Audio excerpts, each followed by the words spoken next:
जम्मू कश्मीर में grass root level की जो राजनीति थी उसकी जब इलेक्शन करवाई गई, चाहे वो बीडीसी की हो या डीडीसी की, कुछ ना कुछ प्रॉब्लम रही। एक समय था जब बीडीसी की इलेक्शन हुई तो कुछ महीने उनको लड़ाई करनी पड़ी अपना ऑफिस तक लेने के लिए। वो कुछ हद तक कामयाब भी हुए, लेकिन जो प्रॉमिसेस उनको की गई थी वो फुलफ़िल नहीं हो पाई सरकार के द्वारा। यही हाल रहा डीडीसी इलेक्शन का भी। बात असमंजस की इसलिए है, राजनीति तो ग्रास रूट लेवल की होती है, लेकिन जो प्रोटोकॉल चाहिए डीडीसी को इस समय वो डीसी के लेवल का चाहिए। और ये हमने देखा भी 3-4 दिन पहले मीडिया के कैमरों में कैद हुआ। ये सब एक पार्क में बैठे, लॉन में बैठे, खाना खाते हुए हमने देखा डीडीसी मेंबर्स को, और फिर वहाँ स्पीचेस भी हुई, छोटी छोटी स्पीचेस। बात ऑनरेरियम की थी, वो वहाँ उसको अटेंड करने गए थे उस फंक्शन को जहाँ पे उनको ऑनरेरियम दिया जाना था, लेकिन वो कब एक रैली में बदल गया पता ही नहीं चला। हमारे साथ इस समय पैंथल ब्लॉक के बीडीसी चेयरमैन श्री चंद्रमोहन जी हैं। ये हमें बीडीसी का भी सिनेरियो बताएंगे, तब क्या हुआ था और अब डीडीसी में अचानक से ये हलचल कैसे आ गई, क्योंकि ये इसको बड़ा क्लोजली देख रहे हैं। आइए इनसे बात करते हैं। सबसे पहले चंद्रमोहन जी, स्वागत है आपका। थैंक यू, शुक्रिया मंचू जी। मैंने जो कहा क्या वो सही कहा? आपने बिल्कुल बहुत अच्छी तरीके से इसका वर्णन किया है। देखिए, पंचायती राज एक्ट जो हमारे यहाँ जम्मू कश्मीर में लाया गया, और पंचायती राज जो असल बात में कहूँ तो ये वो पंचायती राज सिस्टम है जिसको आप कहते हो राम राज्य, जिसमें किसी ने ये कल्पना की होगी कि भगवान राम के समय का जो राज्य चाहिए था वो इम्प्लीमेंट हो। उसके बाद गांधी जी ने भी उसको बहुत प्रमोट किया कि राम राज्य जहाँ चले तो वहाँ आप मानेंगे कि एक्चुअल लेवल पे, ग्राउंड लेवल पे डेमोक्रेसी जो है वो इम्प्लीमेंट होती है। लेकिन जैसे आपने खुद ही कहा कि जम्मू कश्मीर का समझ से कुछ परे है कि ये क्या प्रयोगशालाएं यहाँ बनी जा रही हैं, एक्सपेरिमेंट कर रहे हैं। जब बीडीसीज बने हमारे जम्मू कश्मीर का पंचायती एक्ट है, और पंचायती राज एक्ट के तहत यहाँ पर बीडीसीज की इलेक्शन हुई first time in the history. तो पंच सरपंच की इलेक्शन उससे पहले भी होती थी। तो BDC means panch, sarpanch and BDC, ये तीनों one are the same thing. फिर आपने भी बहुत सारी हमारी कवरेज देखी होगी। आपका मैं स्पेशली थैंक्स कहूँगा कि आप इन चीज़ों में बिल्कुल बढ़ चढ़ के, पूरा मीडिया जो है इस चीज़ को उन्होंने परखा कि किस तरह से जो चेयरमैन बीडीसीज के चुन के आए हैं वो भी रिएक्ट कर रहे हैं। पावर्स नहीं मिले, अथॉरिटी नहीं मिली, ये नहीं, सब चीज़ें चली। ये मैसेज लगभग 1 साल तक चलता गया पब्लिक के अंदर। फिर उसमें सरकार ने 13 अगस्त 2020 की बात है, गवर्नर महोदय जो ये अभी हमारे हैं सिन्हा साहब, ये आए थे वहाँ पर कश्मीर में। बस उनका फर्स्ट डे ही था, तो उन्होंने हम लोगों को भी यहाँ से बुलाया था। 13 अगस्त को हम वहाँ पर जो SKICC है वहाँ पर हम गए थे, और ये गवर्नर महोदय वहाँ स्टेज पे जाके ये चीज़ कहते हैं कि मैंने पंचायती राज जो एक्ट हैं वो लगभग सारे भारत के विभिन्न स्टेट्स के पड़े हुए हैं, और अगर किसी में कोई इम्प्रेस करने वाला मुझे कोई एक्ट लगा है तो वो जम्मू कश्मीर का है जी। तो इसलिए हम इस एक्ट की बहुत कदर करते हैं। अगर वो इस एक्ट की कदर करते हैं या तो फिर मुझे बताएं, फिर इस एक्ट में अमेंड करके 3rd टायर के लिए आपको डीडीसी की ज़रूरत क्या बनी, और कॉन्स्टिट्यूंसी सेगमेंट बनाने की क्या ज़रूरत पड़ी। कहीं ना कहीं वो कंट्रावर्सी लगा। और मैं आपको आपके इसी माध्यम से कहना चाहूँ, मैं डीडीसीज के खिलाफ नहीं हूँ। सरकार का अपना एक दिमाग होता, अपना एक प्लानिंग होती है कि हम लोग, अगर उन्होंने इलेक्शन करवाई तो ठीक है। फिर जब इलेक्शन हुई वो भी तो according to the constitution of India होगी, according to Panchayati Raj act होगी। उसमें चीज़ें बिल्कुल साफ कही हुई हैं कि किसको क्या मिलने वाला है, बीडीसी का क्या रोल होगा, डीडीसी का क्या रोल होगा। ठीक है, अब जब इलेक्शन हो गई उसके बाद लोगों में, एक सच में बताऊं कि लोगों में ये था कि हमने बीडीसी तो बनाए, लेकिन शायद ये काम ही नहीं करते हैं, ये तो बड़े बेकार लोग हमने बना लिए। भाई 1.25 साल तक तो ये तो अपनी क्या बोलते हैं, गाथा ही सुनाते जा रहे हैं, जबकि 1.25 साल आपको सरकार की बिल्कुल भी सपोर्ट नहीं रही। जबकि हमने ये भी देखा कि आपके पास तो कुर्सी भी नहीं थी बैठने के लिए। मैं उसी पॉइंट पे आना रहा था कि लोगों में तो ये रहा तो ये तो किसी काम के नहीं है, और अंदर की बात जैसे आपने ही कहा कि हम तो यही चिल्ला चिल्ला करके भाई हमें कुछ बांटने के लिए तो मिला ही नहीं, लेकिन हम लोगों पे किसी ने यकीन तक नहीं किया। और जब ये इलेक्शन पीछे हुई तो इसको मुद्दा भी बनाया गया, जो डीडीसी के हमारे यहाँ से बहुत सारे लोग चुन के गए हैं कि इन्होंने कुछ नहीं किया, अब हम करेंगे, अब हमें वोट दीजिए, अब देखना हम ये कर देंगे। अब जब वो इलेक्शन हुई तो हम कहीं एक जगह पे बैठे हुए थे, हमारे मित्र थे बीडीसीज के बैठे हुए, तो मैंने उनसे एक ऑफ द लाइन ये बात कही थी, मैंने कहा रुक जाओ, महीना भर होने दो, फिर देख लेंगे, बराबरी आ जाएगी, ये भी हमारी तरह ही रोड पे आ जाएंगे। जो लोग हमारा मजाक लेते थे कि भाई पावर डोगरी पावर की होंगी, कोई तार थोड़ी ना होंगी बिजली दी पिछुआ छुआ तो फिर ये पावर होंगी, जिसने काम करना भाई पावर के पावर है। तो वो लोग क्यों ये बातें, क्यों आज वो खुद जब उस चेयर पे बैठे तो वो क्यों चला रहे हैं? या तो हिमांशु जी आप चौथा स्तंभ हैं डेमोक्रेसी के, आप you are the fourth best जज आप बैठे हैं, या तो हम गलत हैं या वो गलत हैं, दो गलत तो नहीं हो सकते ना, दोनों तो सही नहीं होंगे। तो इस तरीके से मैं कभी भी डीडीसीज के खिलाफ नहीं हूं कि, लेकिन ये चीज़ें आपको पता थी कि यही होगा। हाँ, कहीं ना कहीं अगर आप चेयरमैन साहब की बात करें जो डिस्ट्रिक्ट के बने आए उन्होंने, उनका प्रोटोकॉल में कहीं ऊपर नीचे किया होगा समझ में आता है, पर बाकी कौन सी जगह पे बीडीसीज को उन्होंने मर्सिडीज गाड़ियां में घुमा रहे हैं तो जो आपको घुमाएंगे?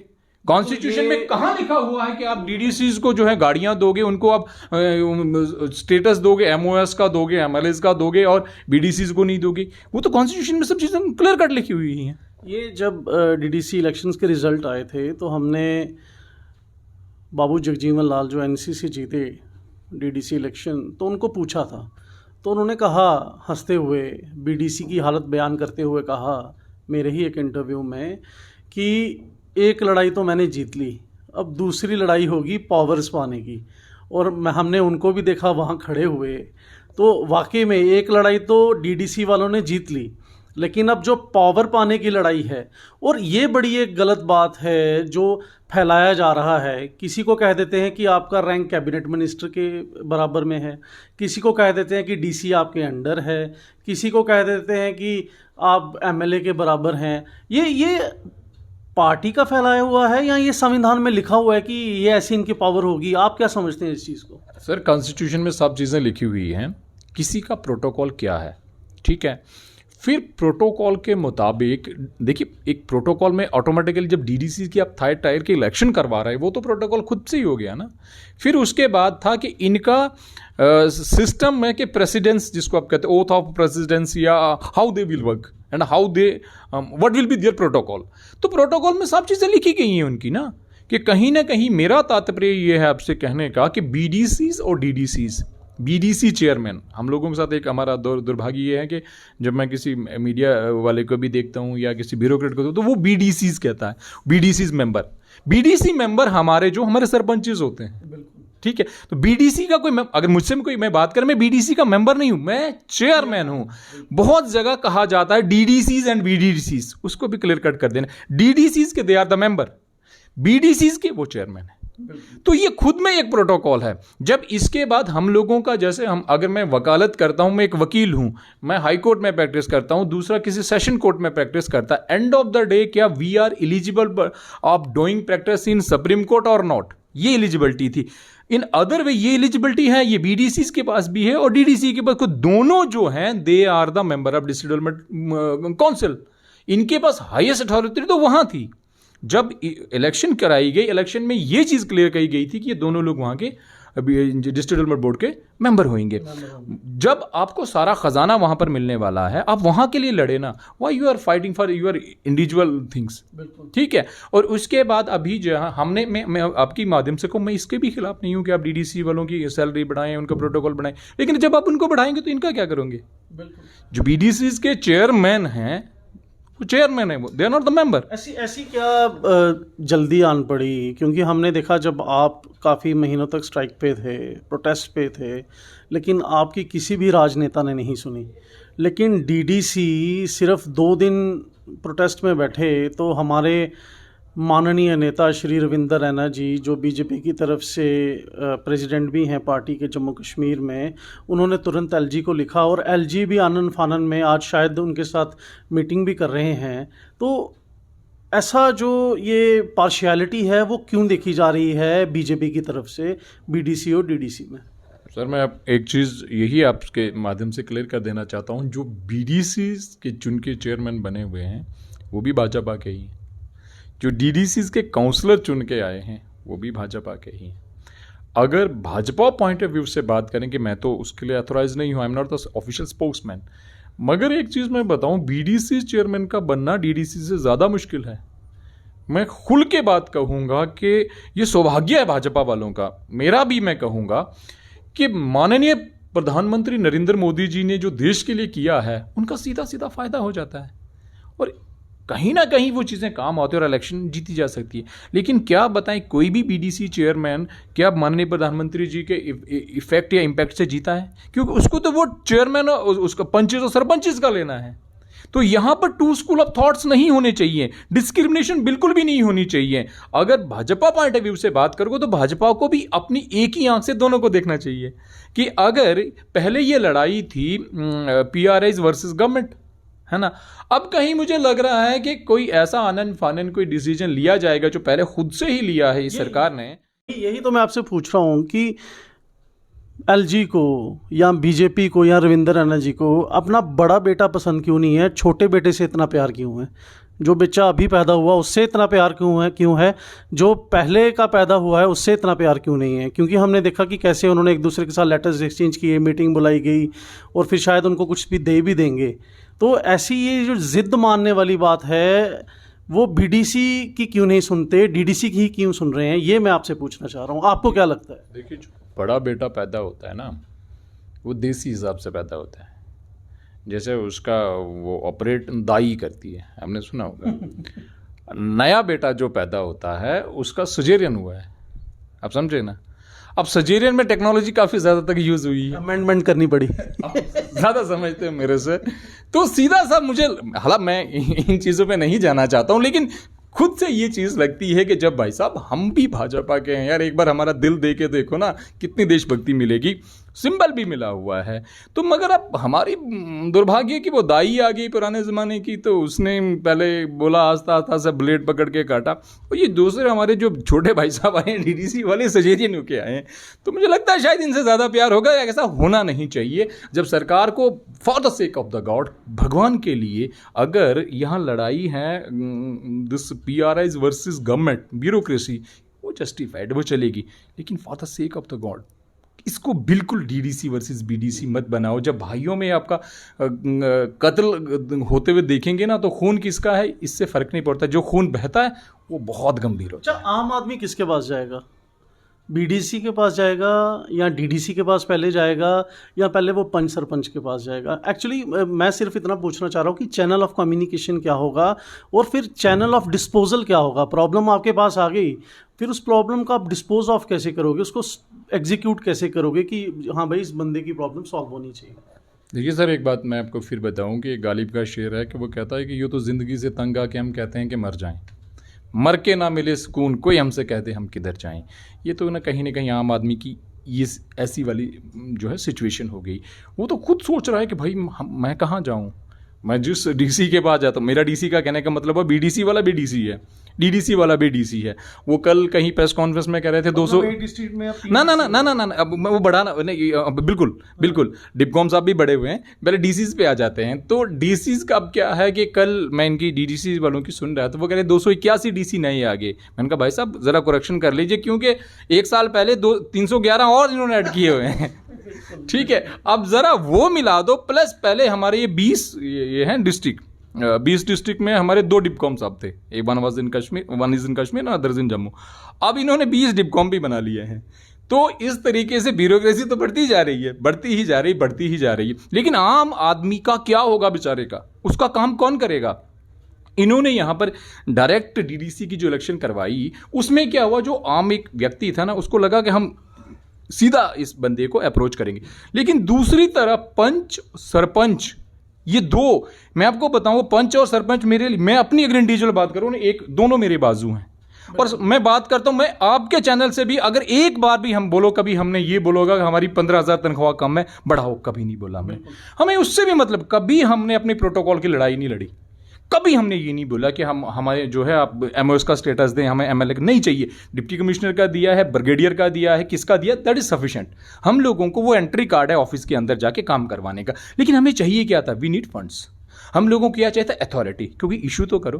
पीछे एक मीटिंग में हम लोग बैठे तो हमने कहा कुछ चीज़ें ऐसी हो सकती है ना जो बिना फंड्स के भी इशू हो जाती है। फंड्स ही ज़रूरी नहीं है।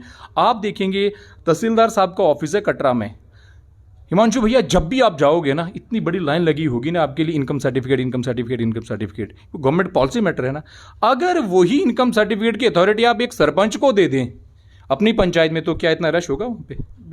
हम लोगों को चाहिए क्या था कि जो आम लोग जिनकी समस्याएं हैं उनको ईज कैसे किया जाए, वो चीज़ हमें चाहिए थी। हमें प्रोटोकॉल का भी इतना कुछ नहीं था।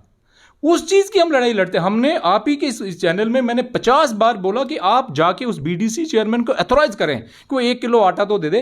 बिल्कुल वो नहीं दे सकता था। अथॉरिटी है तो हमारे, और पावर अथॉरिटी हमें वो चाहिए थी। ये नहीं कि लाल बत्ती दे दो, हमें 15, 20, 50 हज़ार सैलरी दो, वो छोड़ो, वो नहीं चाहिए था। लेकिन मैं दुख किसका आपसे बयान करना चाहता हूं, BDCs means panch and sarpanches as well.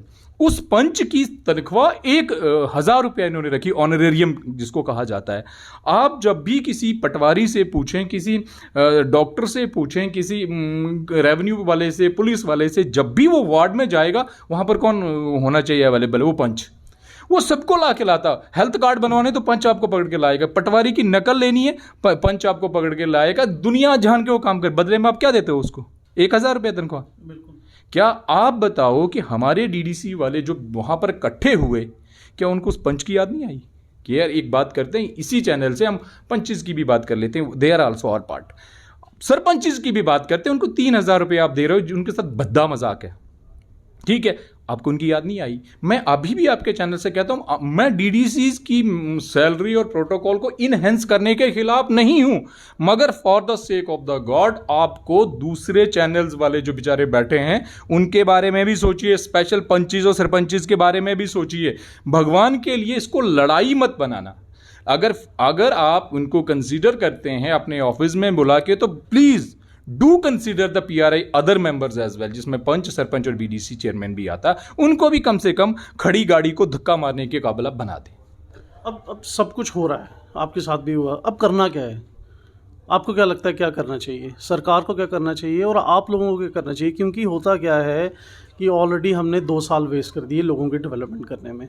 आप भी जानते हैं ब्लॉक पैंथल से आप बीडीसी चेयरमैन हैं, कोई डेवलपमेंट नहीं हुई है वहाँ पे पिछले 2 साल से, जब से आप इलेक्शन जीते, क्योंकि आपके पास फंड्स ही नहीं थे। अब डीडीसी भी आ गए, अब डर ये हो गया कि कहीं वो भी सड़कों पे ना उतर आए, फिर ये किस्सा लंबा चल पड़े। अब करना क्या है? देखिए, हम तो सरकार की तरफ देख रहे हैं ना कि अगर सरकार ने डीडीसी इसीलिए बनाई थी कि डिस्ट्रिक्ट डेवलपमेंट बोर्ड का क़याम होगा। जो फरियाद हमने पब्लिक में की कि नहीं हो सका, ये नहीं हुआ, वो नहीं हुआ, उसको हम वहाँ करवाएंगे। अब डिस्ट्रिक्ट डेवलपमेंट बोर्ड के जो परमानेंट मेंबर थे, जिनको चेयरमैन चुन के वहाँ लाया गया था, उनसे फरियाद करनी थी ना, वो तो खुद ही फरियाद करने आगे निकल गए। अब हम सरकार की तरफ ये देख रहे हैं, अगर इस चीज़ को इमीडिएटली सॉर्ट आउट कर देते हैं तो ठीक है, फिर तो हमारी वही जुडिशरी है, वहीं जाके फरियाद करेंगे, वहीं अपने केसेस हम लड़ेंगे। लेकिन अगर सरकार उसको करने में फेल हो गई, इसको उन्होंने बीडीसीज वर्सेस डीडीसीज बना दिया, तो फिर जाहिर सी बात है कि आज वो तो सारे इकट्ठे थे, वो वहाँ पर गए, हम लोग तो फिलहाल सड़कों पे उतरेंगे। उसके बाद अगर ज़रूरत पड़ी तो हम भी जैसे गवर्नर हाउस घेराव या जो भी हमारे पास चीज़ें होंगी हम वो करेंगे। तो दोस्तों, ये थे चंद्रमोहन जी, आपने बात सुनी। दुख इस बात का है कि आम आदमी जब सुबह उठता है तो उसको आज भी यही टेंशन है कि उसके परिवार को पूरे दिन का खाना मिल पाएगा कि नहीं मिल पाएगा। इलेक्शंस तो बहुत सारी हो रही हैं, क्या पता अब कौन सी आ जाए, ये तो गवर्नमेंट ही अच्छी तरह से जानती है। लेकिन उस इलेक्शन का जो पॉजिटिव रिज़ल्ट होना चाहिए था वो होना चाहिए था डेवलपमेंट।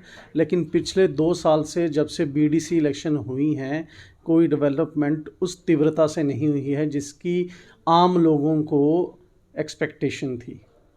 अब क्या रुख लेता है ये डीडीसीज़ का मामला और बीडीसीज़ का मामला, ये तो समय ही बताएगा। क्योंकि सरकार को सोचना होगा कि इस मामले को आगे लटकाना है इलास्टिक की तरह, या आम लोगों की तरफ भी नज़र की जाए जो डेवलपमेंट का इंतज़ार कर रहे हैं, जो ये सोच रहे हैं कि उनके गांव में सड़कें बनेंगी, पुल बनेंगे, उनको बराबर खाना मिलेगा, एम्प्लॉयमेंट मिलेगी, लेकिन ऐसा कुछ अभी उस तीव्रता से नहीं हो पा रहा है। आगे भी आप देखते रहिए यंग बाइट्स ऐसे और मसले डीडीसीज़ को लेके आपके समक्ष लाता रहेगा। मैं हूं हिमांशु शर्मा, कैमरामैन वरुण शर्मा के साथ।